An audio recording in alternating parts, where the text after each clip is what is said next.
আসলে অনেক অন্যায় অনিয়ম অত্যাচার হয়েছে। একটি কথা পরিষ্কার করে বলে দিতে আগেও বলেছি, আমি কারো প্রতিহিংসা রাজনীতি বিশ্বাস করি না। আমার নেতা তারেক রহমান বলেছিলেন যে ভয় দিয়ে না, ভালোবাসা দিয়ে মানুষের মন জয় করতে হবে। আমি বিশ্বাস করি মতাদর্শের কারণে বা রাজনৈতিক প্রতিহিংসার কারণে কারো উপর কোনো অন্যায় জুলুম আমার দ্বারা হবে না। যারা আমার সাথে রাজনীতি করেন তাদের কাছে আমি নিরাপদ।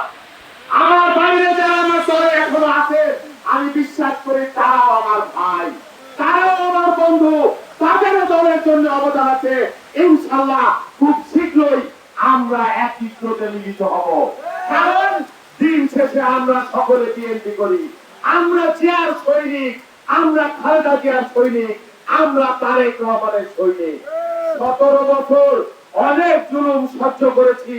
এইবার আমরা আমাদের ঐক্যবদ্ধ হতে 1 মিনিট সময় লাগবে না ইনশাআল্লাহ। আগামী দিনে সকলের প্রতি হবেন না। এই 4 আসনে আমার সাথে যারা রাজনীতি করেন, আমাদের দল করেন, দলের প্রভাব খাটিয়ে কেউ যদি কোনো অন্যায় অত্যাচার চাঁদাবাজি দখলদারিত্ব করতে চান, আমি রাজনীতি করি আর না করি, আমি এগুলা বরদাস্ত করবো না, করবো না, এখনো করবো না, পরেও করবো না।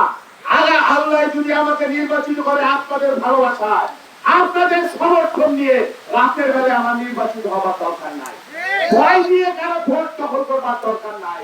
আমি আপনাদের ভালোবাসা নিয়ে থাকতে চাই, হারিবাজিতে আপনাদের পাশে থাকবো, আপনাদের নিয়ে থাকবো, আপনাদের জন্য থাকবো।